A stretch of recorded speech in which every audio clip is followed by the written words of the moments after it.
Graças e paz, meus amados e amadas irmãs e irmãos, que a paz de Cristo, que excede todo entendimento, guarde o seu coração e a sua mente em Cristo Jesus, que Ele derrame sobre a sua vida, sobre a sua família, a graça, a paz, a misericórdia que tanto nos ajudam na nossa caminhada. Hoje eu quero citar o texto básico de Mateus 6, 25 a 34, quando Jesus fala sobre a ansiosa solicitude da vida, quando ele fala sobre a ansiedade. E a ansiedade, ela pode ser definida como um estado afetivo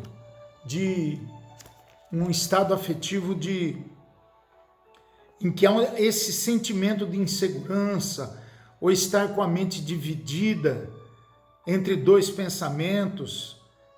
Quer dizer, é aquele olhar para frente dando-nos uma dica de que estar ansioso é viver no tempo presente situações que podem ou não acontecer num tempo futuro.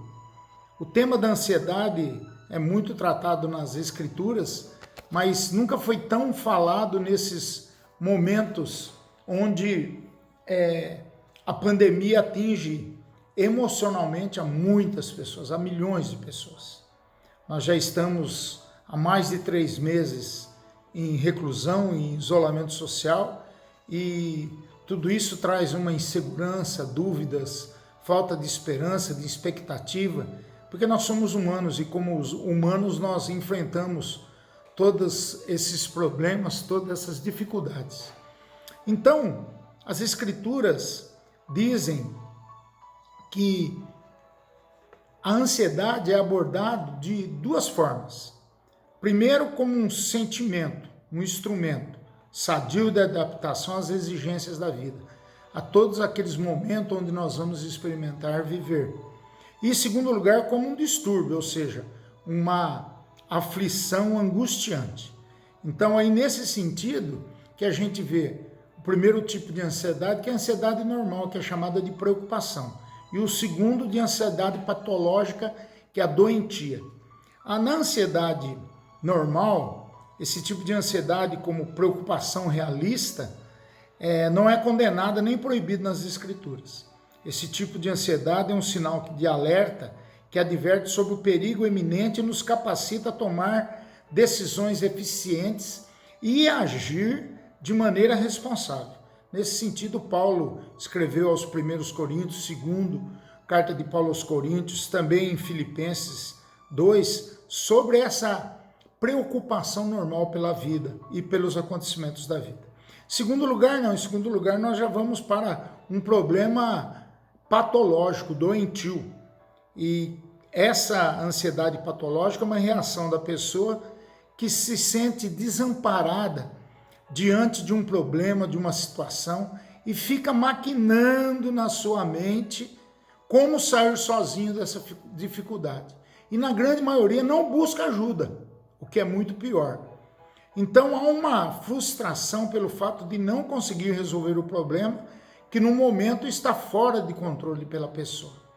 Surge um sentimento então íntimo de apreensão, mal-estar, preocupação, angústia, medo, provocando até insônias, provocando inclusive a depressão e por último a síndrome de pânico, chegando em muitos casos até o suicídio. Mas quais as consequências da ansiedade sobre nós? São algumas. Sintomas nervosos, por exemplo, gagueira, tiques faciais, piscar de forma desnecessária, tremores, palpitações, manchas escuras na pele. Várias coisas que envolvem esse sistema da nossa psique, do sistema nervoso. Em segundo lugar, a inibição, constrangimento social de se retirar, de ficar sempre, tomar o assento de trás, de temor de se expressar publicamente. Terceiro lugar, a insônia, que é aquele estado de alerta e impossibilidade de relaxar, descansar, até mesmo durante a noite, como diz lá o salmista no capítulo 4, versículo 8. Um quarto sintoma é a frustração.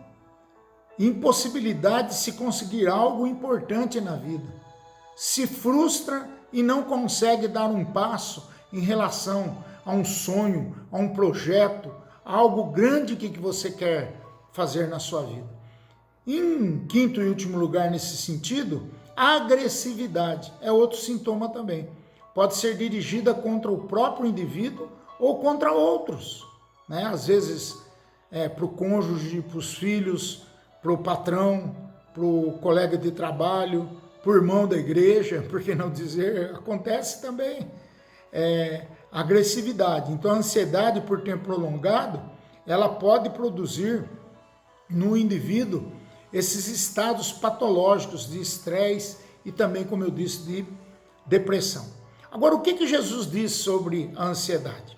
Que no Sermão do Monte, Mateus 6, de 25 a 34, ele vai falar em primeiro lugar que a ansiedade é inútil, para nada serve. Ela é incapaz de produzir alguma coisa boa na nossa vida, ela simplesmente não funciona, não altera o nosso passado, não pode controlar o nosso futuro. Então, lembre-se bem disso, a ansiedade é inútil, para nada presta na nossa vida.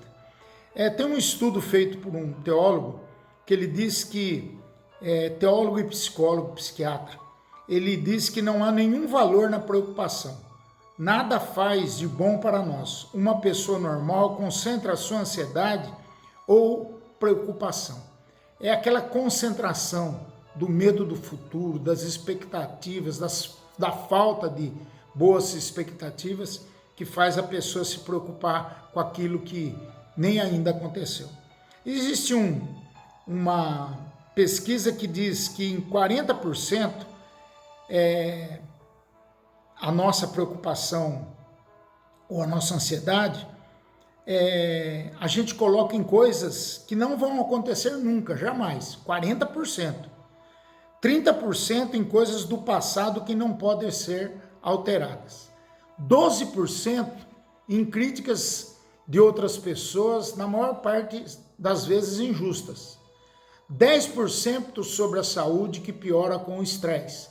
E 8% apenas sobre problemas reais que precisam ser enfrentados. Note bem, o que mostra que a ansiedade é totalmente inútil. Por outro lado, a necessidade também é desnecessária por causa do caráter de Deus.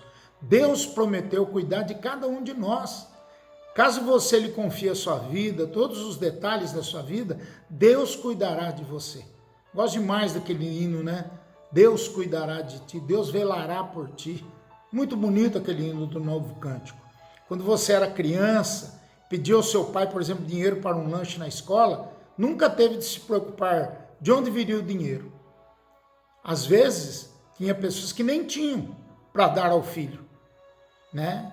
E isso gera ansiedade também na vida dos pais, quando não tem aquilo que podem dar para os filhos. Então, deixe que Deus seja Deus em sua vida. Deus cuidará de você, apesar de tudo. Apenas tenha fé. E, terceiro lugar, no que Jesus nos adverte sobre a ansiedade é incompatível com a nossa fé. Olha que coisa tremenda, é incompatível com a nossa fé. Jesus, no versículo 30 desse texto que eu citei, chama os ansiosos de homens de pequena fé. Depois ele utiliza de duas ilustrações para nos ensinar a confiarmos, dependermos dele. Uma extraída da natureza e outra da experiência da natureza. Jesus usa as aves e as flores para explicar o cuidado de Deus para conosco, para comigo, para com você, para com a nossa igreja, para com os nossos familiares. Queria concluir dizendo que se você sabe das consequências da ansiedade, você teve a oportunidade nessa breve devocional de conhecer os ensinamentos de Cristo sobre o assunto. Só lhe resta uma coisa: dobrar os seus joelhos, pedir a Deus que tire isso do seu coração. Se só isso não te ajudar, procure um profissional, procure um psicólogo primeiramente. Se for o caso, seja encaminhado a um psiquiatra. A bênção também vem em relação aos médicos e aquilo que eles fazem. Eles foram, é uma vocação também, é um sacerdócio ser médico hoje em dia. Então, eu acredito que se você aprender um pouquinho aqui nessa devocional, só lhe resta colocar esses ensinos em prática, para você superar a ansiedade do seu coração, caso você esteja sentindo agora ou venha sentir nesse período tão difícil pelo qual nós estamos passando. Augusto Cury, Dr. Augusto Cury, psiquiatra, ele fala que esse período está sendo trágico na vida emocional das pessoas. Pense naqueles que não podem sair de casa, pense naqueles que não têm comida, daqueles que têm que sair de casa necessariamente para angariar o pão de cada dia. Pensem nisso, meus irmãos. Só isso, se a gente ficar enfiando a cabeça, a gente já vai ficar ansioso. Então, dobre o seu joelho e ore a Deus, como nós vamos fazer agora. Pai, em nome de Jesus, livra-nos, Pai, da ansiedade patológica, essa ansiedade doentia e que faz com que nós queiramos trazer o futuro no presente. Isso nunca vai acontecer, Pai. Nós devemos viver dia a dia. Abençoa-nos, Pai. Guarda-nos com o teu poder. Livra-nos, Pai, de todo o mal, de tudo aquilo que vem trazer complicações para a nossa vida emocional, mas também espiritual. Abençoa a tua igreja, abençoa, Pai, as pessoas que tanto precisam do Senhor nesse momento, que estão enfrentando essa doença, essa pandemia. Tenha misericórdia, Jesus, para que tudo dê certo na vida delas, Pai. Pedimos, clamamos pela tua graça e pela tua misericórdia, em nome de Jesus. Amém. Amém. Que Deus abençoe a sua vida, em nome de Jesus. Amém.